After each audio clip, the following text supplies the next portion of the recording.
Ukiran inspirasi sang maestro dipadu teknik desain modern. Tempaan keterampilan ahli tenun BHS membawa kualitas BHS ke tingkat teratas. Puluhan tahun pengalaman dan dedikasi untuk sebuah mahakarya seni tenun Indonesia. BHS, The Art of Craftsmanship.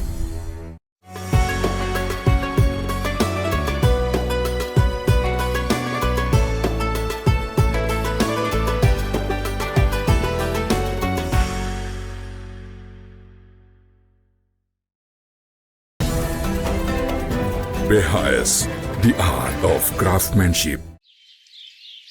Bismillahirrahmanirrahim. Assalamualaikum warahmatullahi wabarakatuh. Alhamdulillah. Allahumma salli wa sallim ala sayyidina Muhammadin al-bashiri wan nadhiri alladhi tanfatihu bihi abwabul khairi wa tanghaliku bihi abwabul syarri wa ala alihi lathari wa ashabil akhyari birahmatika ya arhamar rahimin. Alhamdulillah, sahabat Al-Baja TV dan pendengar setia Radioku Network dimanapun berada, kembali kita hadir dalam program mulia di bulan yang penuh dengan keberkahan, bulan suci Ramadan, Halaqah Fajar. Di kesempatan hari ini kita kembali melanjutkan kajian cinta yang selalu dihadirkan oleh guru tercinta Buya Yahya. Terlebih dahulu kita sapa beliau. Assalamualaikum warahmatullahi wabarakatuh, Buya. Assalamualaikum warahmatullahi wabarakatuh. Sehat ya, Buya? Alhamdulillah sehat, berkat doa semuanya. Alhamdulillah. Semoga dimudahkan dalam menjalankan ibadah. Amin. Puasa, tarawih, Al-Quran dan lain sebagainya, Masya Allah. Masya Allah. Dimudahkan dan diterima oleh Allah. Amin ya Allah ya Rabbal Alamin. Masya Allah. Buya, kita kembali mengkaji kembali tentang rumah tangga, Buya. Nah, di antaranya adalah kita ini terkadang menuntut apa yang kita inginkan tapi tidak memahami daripada pasangan kita. Nah, yang sekarang kita akan kaji adalah lakukan kewajibanmu, jangan banyak menuntut, Buya. Silakan, Buya. Bismillah. Assalamualaikum warahmatullahi wabarakatuh. Waalaikumsalam. Alhamdulillah wassalatu wassalamu ala rasulillah habibina sayyidina Muhammad ibn Abdillah wa ala alihi wa ashabihi wa mawalah, amma ba'd. Menuntut bertentangan dengan keindahan, biarpun itu hak kita. Artinya di saat ada tuntutan itu pasti ada hak yang tidak tersampaikan, atau karena tamaknya kita menginginkan sesuatu lebih dari apa yang seharusnya kita terima. Yang jelas itu adalah dari sesuatu yang tidak baik. Sehingga dalam rumah tangga kalau sudah terbebas dari menuntut, maka yang ada adalah keindahan. Hanya bersyukur dan bersyukur dan bersyukur saja. Baik, biarpun itu hak kita, menuntut itu membuat satu suasana menjadi kurang nyaman, kurang indah.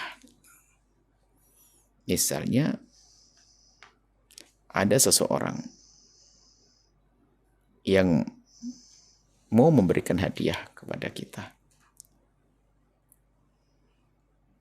Hari ini dia sudah mempersiapkan uang atau apa saja. Akan tapi karena tidak sabar kita mengatakan, mana ente kata mau ngasih hadiah?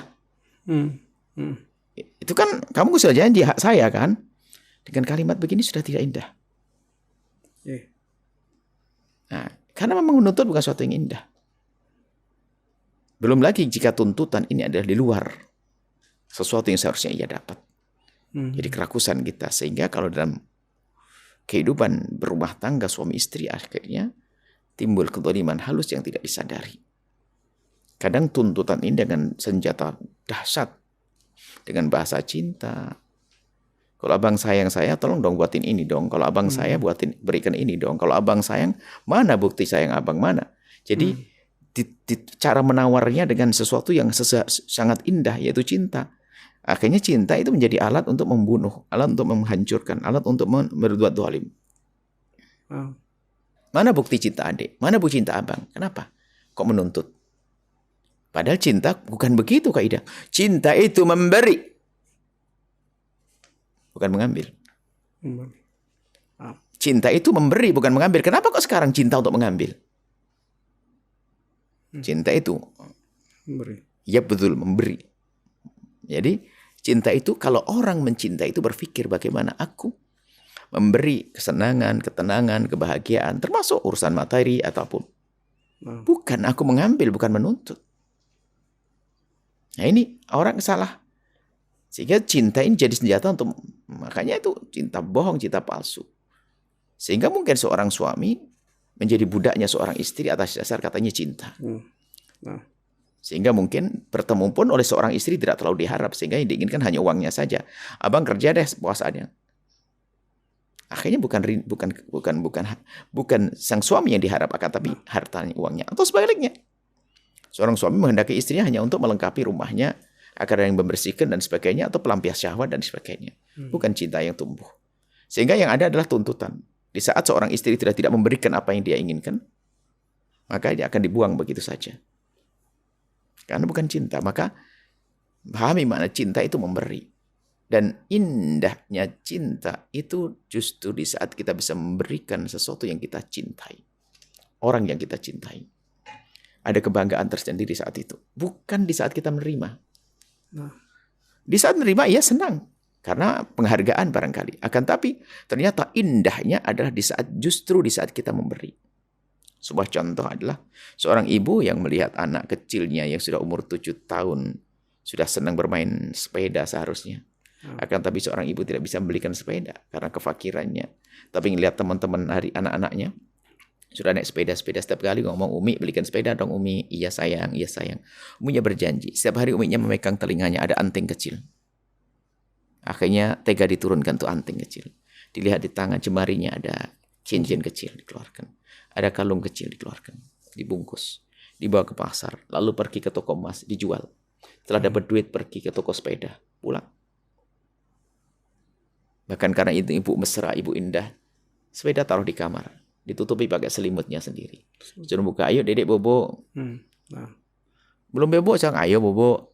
Belum pengen bobo, Umi, ayo coba. Kalau bobo sekarang enak, buka pintu, kaget, Mama, Umi, sepeda. Senang. Kemudian setelah itu pagi harinya, di saat sang ibu melihat anaknya naik sepeda, girangnya luar biasa. Padahal antingnya hilang, cincinnya hilang. Kenapa? Itu cinta. Dan begitulah kalau orang memahami mana cinta, berkorban. Bukan menjadikan orang yang dicintai jadi korban. Nggak ada itu semuanya. Dusta, cinta bohong, cinta palsu. Maka pentingnya kita mencintai. Sehingga kalau orang punya cinta sejati karena Allah, yang adalah kebaikan, tidak ada hentinya. Sehingga cinta kita, kalau sudah kita kembangkan cinta karena Allah, bukan sekedar istri, setelah itu nanti ada saudara, tetangga, umat Nabi Muhammad. Sehingga mudah berderma. Karena dia cinta pada umat Nabi Muhammad. Dia mengeluarkan hartanya untuk umat begitu mudah. Karena ada cinta. Tapi yang hidupnya tidak dengan cinta, lihat. Sampai umat Nabi Muhammad itu diperes dengan cara bermacam-macam untuk diambil untuk kekayaan dirinya. Atas nama dakwah juga bisa, atas nama Allah juga bisa, atas nama Nabi Muhammad. Mengambil dari umat Nabi Muhammad, bukan memberi. Nah ini, makanya pentingnya kita bangun cinta. Dalam rumah tangga pun jangan demikian. Makanya, lakukan kewajibanmu. Jangan banyak menuntut. Jadikan itu rambu-rambu dalam hidupmu bersama pasanganmu. Berpikirlah apa yang hendaknya aku lakukan untuk pasanganku. Jangan berpikir apa yang harus dilakukan oleh pasanganku kepadaku. Kalau semuanya berpikir seperti ini, apa yang terjadi? Semua akan menjalankan tugasnya, akan indah. Sayyidah Khadijah Al-Kubra, seorang wanita hebat, cerdas. Wanita tercerdas di dunia dan di akhirat. Di saat teman-temannya mengucapkan selamat, sanjungan, bahwasanya alangkah beruntungnya, alangkah senangnya engkau menikah dengan seorang pemuda yang baik namanya Muhammad bin Abdullah. Alangkah senangnya engkau menikah dengan Nabi Muhammad. Alangkah senangnya. Sayyidah Khadijah menjawab dengan kalimat sederhana, demi Allah, semenjak aku menikah dengan Nabi Muhammad, aku tidak pernah berpikir bagaimana aku bersenang-senang dengan Nabi Muhammad, tapi yang aku pikirkan adalah bagaimana Nabi Muhammad senang dengan aku. Kan rumus sederhana, rumusnya orang cerdas. Jika seorang suami selalu berpikir bagaimana istriku senang dengan yang halal, dan seorang istri pun selalu berpikir bagaimana suamiku senang, bukan egois. Dan termasuk bibit kehancuran adalah ego. Egonya seorang suami, seorang istri akan menghentikan komunikasi, merusak komunikasi, ya. Sehingga dari inilah awal keretakan. Sehingga memadu kasih pun tidak mudah terwujud karena apa? Ego. Mementingkan ego. Nah ini sombong, ya. Maka mementingkan pasangan itu penting sekali.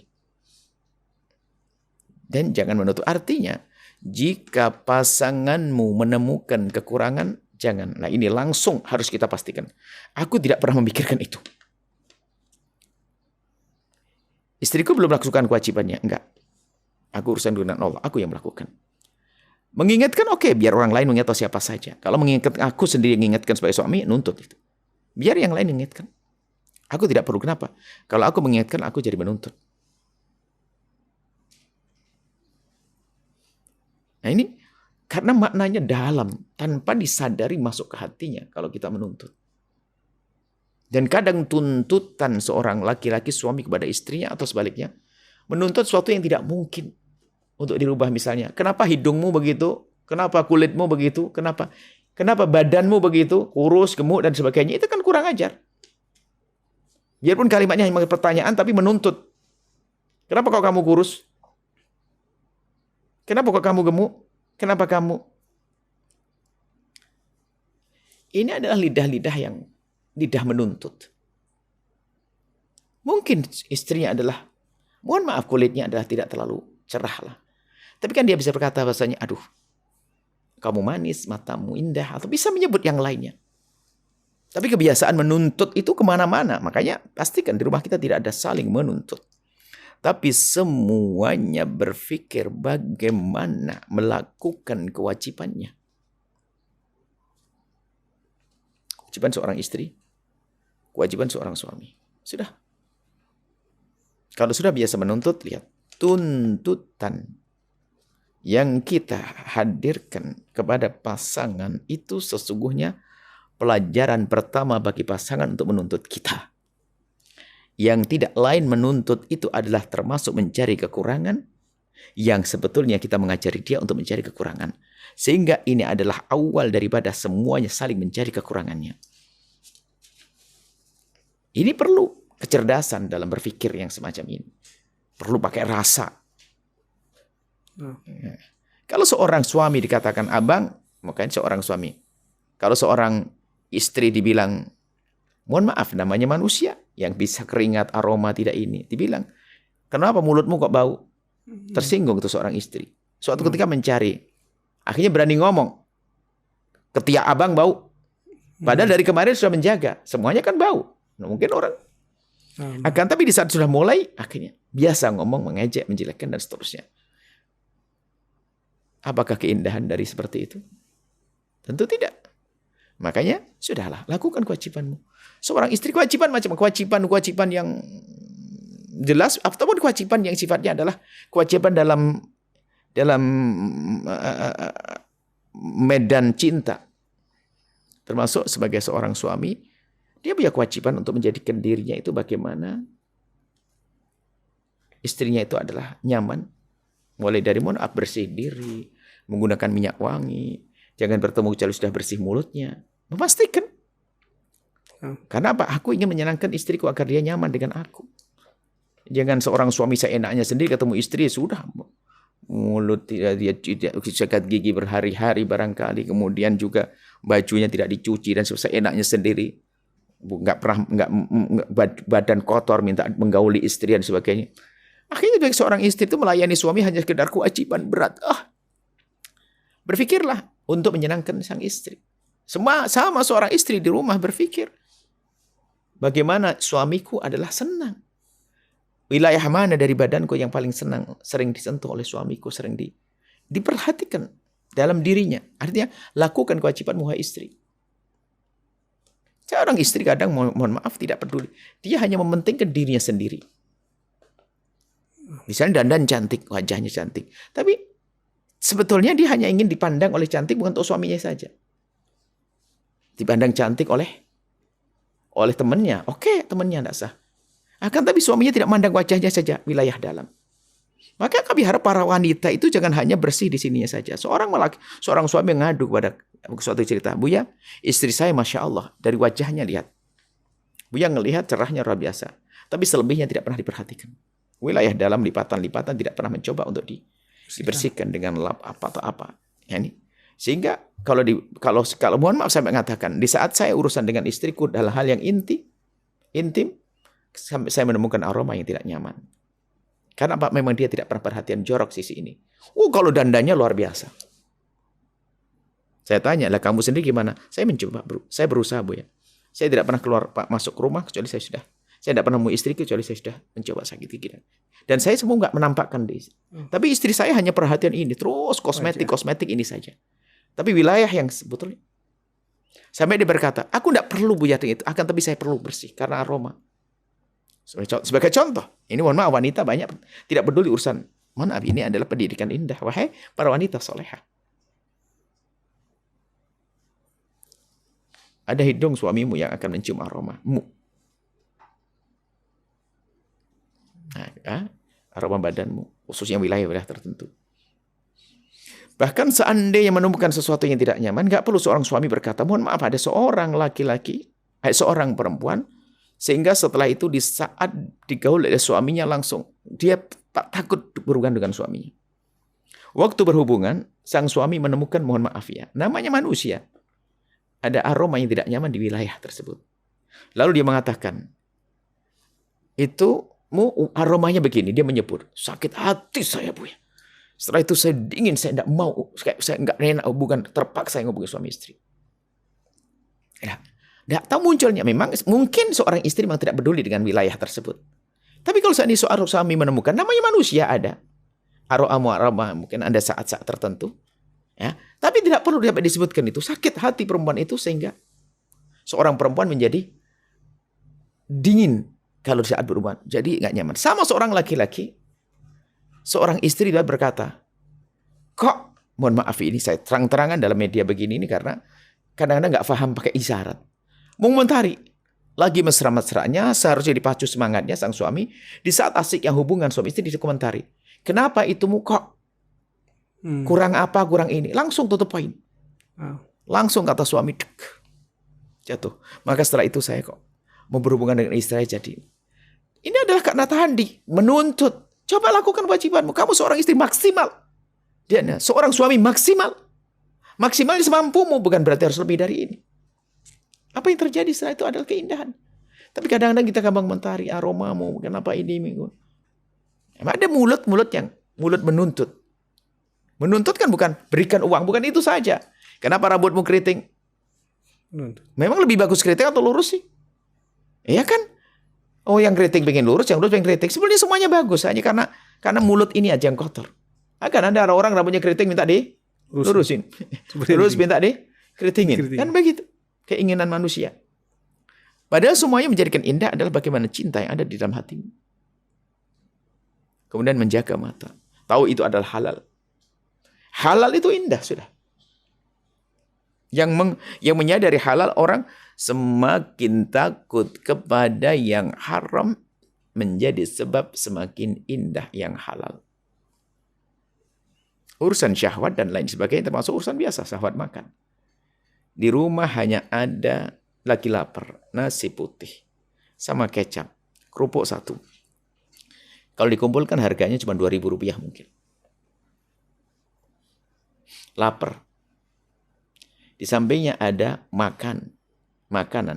Harganya Rp130.000. Ini cuma 2.000 karena nasi putih. Lihat.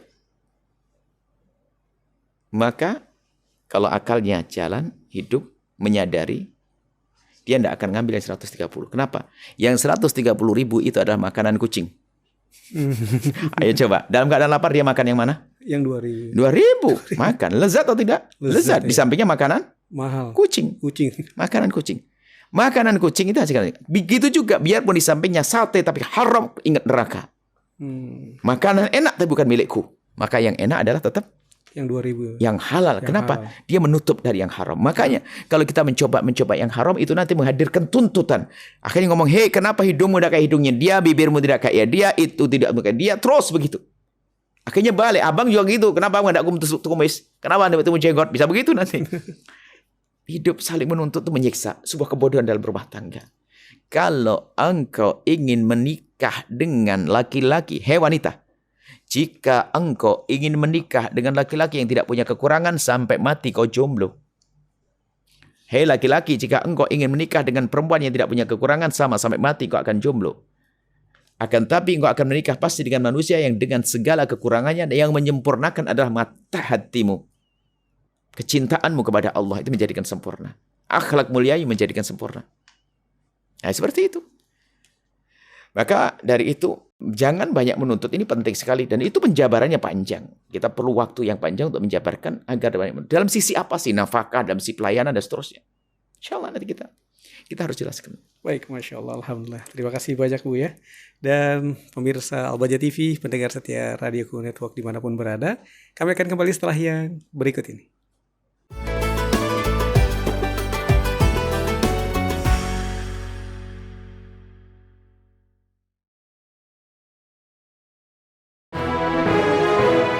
Atlas Super Premium. Superior color. Superior weave. Maximum density. Superior comfort.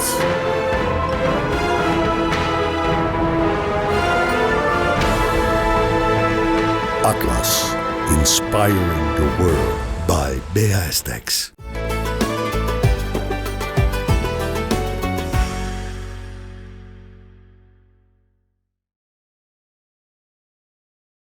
Sahabat Al-Baja TV dan pendengar setia Radioku Network dimanapun berada, kita masih bersama dengan guru tercinta Buya Yahya. Bagaimana kita jangan banyak menuntut, terutama kita akan bisa melihat kesempurnaan pasangan kita dari mata hati kita. Nah, ini seperti apa kelanjutannya Buya? Begitu pentingnya makna yang kami hadirkan, bahwasanya jangan banyak menuntut, lakukan kewajibanmu, termasuk menuntut urusan nafkah. Bahkan kadang nafkah tambahan. Nafkah asasnya sudah ada untuk makan cukup, baju sederhana. Kadang-kadang untuk kendaraan, mobil. Misalnya begini. Begitu indahnya seorang istri yang suaminya hanya punya sepeda motor lama. Tahun 80. Tapi subhanallah seorang istri yang matanya tidak tamak, tidak rakus, tidak jelalatan melihat mobil tetangga atau motor tetangga. Nah, melihat motor tetangga, mobil tetangga ini menjadikan merendahkan. Dari dulu kok motornya ini saja. Kan begitu. Menjadi menuntut halus. Tapi alangkah indahnya karena dia melihat ini milik suamiku. Yang dimiliki suamiku dan setiap hari sebelum suaminya kerja. Dilap, dibersihkan, disiapkan. Masya Allah. Motor lama. Indahnya. Karena dia menikmati ini semuanya. Tapi kalau perempuan yang bodoh, dia kotor hati. Lihat. Dari dulu motor ini saja, ini lagi, ini lagi. Lihat. Dia sendiri tidak menikmati. Dia sendiri tidak menikmati. Kemudian didengar oleh sang suami akan menjadi tersiksa. Dia nggak terima dengan apa yang kau berikan. Menuntut. Untuk memperbaiki, ya boleh memperbaiki kehidupan itu, memperbaiki cara hidup itu ajar sah. Tapi di saat dia sampai kepada tangga tertentu atau tingkat tertentu, ya sudah itu yang disyukuri. Tapi udah gaya menuntut, abang dari dulu kok gini terus nggak berubah, rumah gini-gini nggak berubah, apa-apa ini rumah tangga apa? Stop. Dia kalimat sederhana tapi nancep di hati. Akhirnya sang suami besok menuntut. Urusan nafkah. Banyak kisah tentang nafkah seorang perempuan yang diberi oleh nafkah, dikurang nafkahnya, atau tidak beri nafkah oleh suaminya karena kefakiran sang suami. Ngadu ke Rasulullah, ya Rasulullah, suamiku ini fakir, nggak punya apa-apa, kerja nggak bisa. Nabi membaca, melihat, dan akan memberikan solusi keadilan dong. Kalau seorang istri tidak pernah diberi makan, ya bahaya dong. Akhirnya Nabi memberikan pilihan. Kalau memang suamimu tidak memberikan nafkah, maka ada pilihan. Pilihan yang pertama adalah kamu berhak minta cerai. Karena suamimu nggak bisa beri nafkah. Agar minta cerai, kamu bisa saja nanti menikah dengan laki-laki bisa mencukupimu. Karena urusan kehidupan, urusan hidup mati, makan. Cuman dia perempuan berkata, tapi alhamdulillah untuk kehidupan saya bisa memenuhi karena saya punya peninggalan dari orang tua, korma atau apa.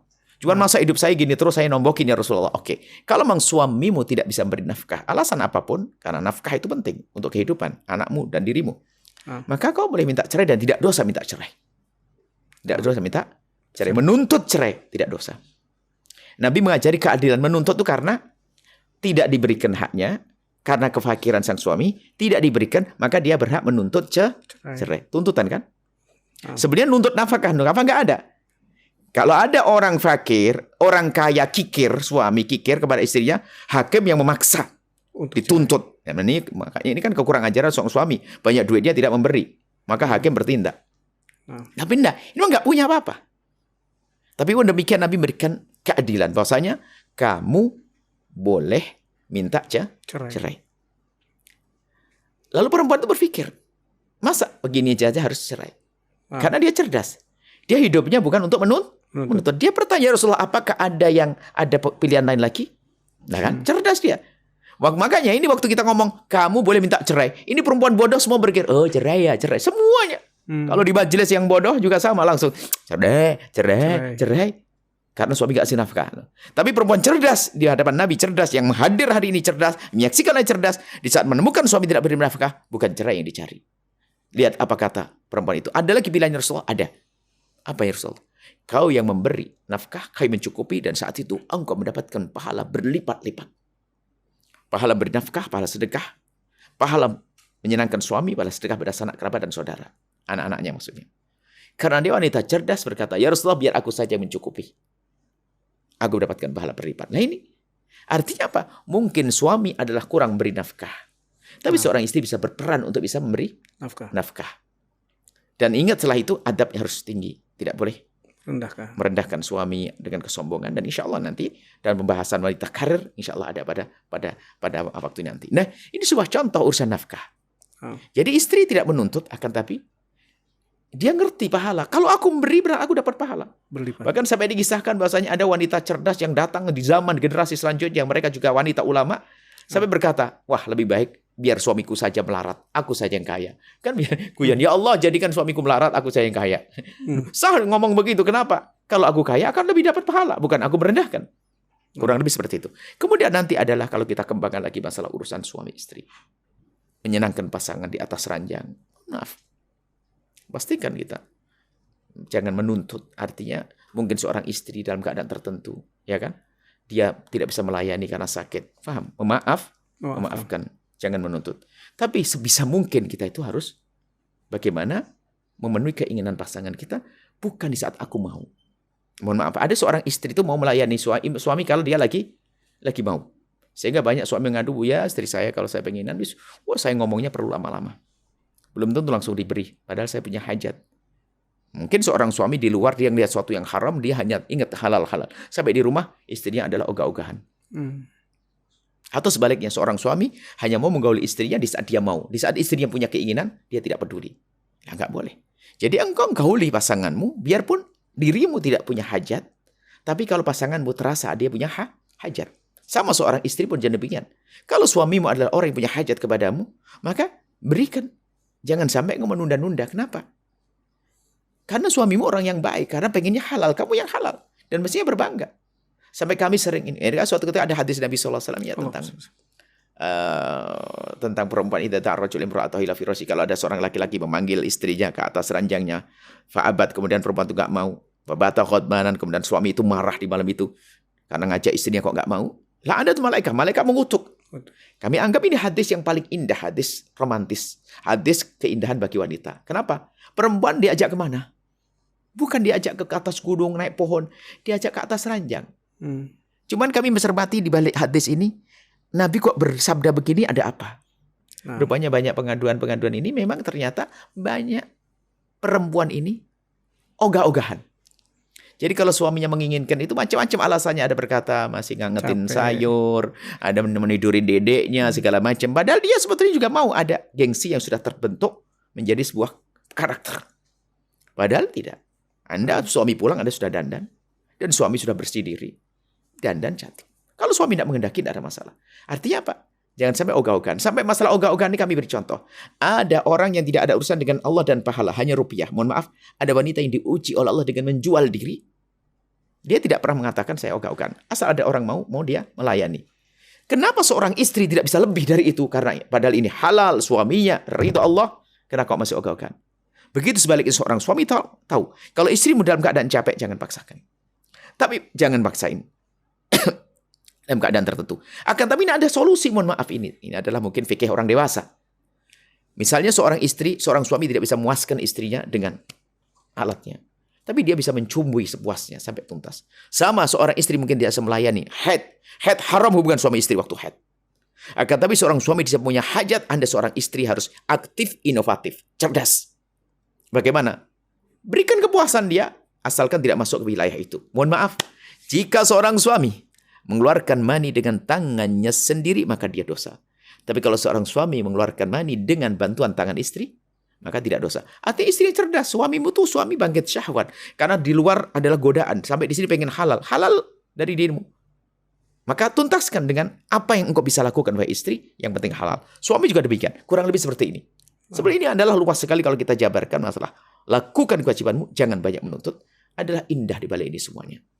Baik, insyaAllah Bu ya. Ini begitu sangat lengkap sekali poin-poin yang kita dapatkan di kesempatan hari ini.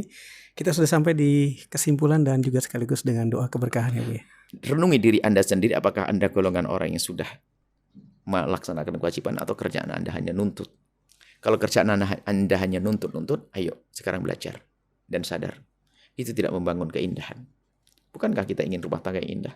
Pastikan lakukan kewajibanmu. Koreksi diri. Jangan koreksi pasangan. Jangan berkata, istriku tidak pernah melaksanakan kewajibannya. Itu nuntut. Anda tidak paham. Suamiku tidak pernah melaksanakan kewajibannya. Itu nuntut. Akan tapi, lakukan kewajibanmu. Adapun kekurangan di pasanganmu, yuk kita selesaikan dengan cara indah. Jangan menuntut. Akan tapi, ingat, ada suami yang Masya Allah tidak peduli. Nggak ngasih nafkah, ungkang-ungkang. Ada kebodohan. Insya Allah kita bahas masalah di kesempatan yang berbeda. Ini kesimpulannya, koreksi dirimu sendiri. Dan semoga Allah Subhanahu Wa Taala memudahkan kita untuk mengabdi kepada pasangan kita. Amin. Menambahkan kecintaan kita kepada pasangan. Mudahkan kita mengabdi, berkorban, berjuang untuk pasangan kita. Berkhidmah untuk pasangan kita. Amin. Dan dijauhkan dari berbuat zalim dan dijauhkan dari memperbudak pasangan. Indah di dunia hingga kelak di surga. Al-Fatihah.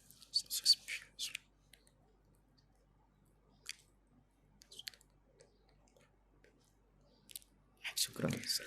InsyaAllah, Alhamdulillah. Terima kasih banyak Bu ya. Semoga sehat selalu dan semakin diberikan kemudahan dalam segala hajat dakwahnya. Assalamualaikum warahmatullahi wabarakatuh Bu ya. Assalamualaikum. Sahabat Al-Baja TV dan pendengar setia Radioku Network, kita akan lanjutkan kembali dengan materi yang jauh lebih sangat bermanfaat untuk kita. Oleh karena itu, ikuti terus program kami Halo Fajar di Al-Baja TV dan Radioku Network. Kami pamit. Wassalamualaikum warahmatullahi wabarakatuh.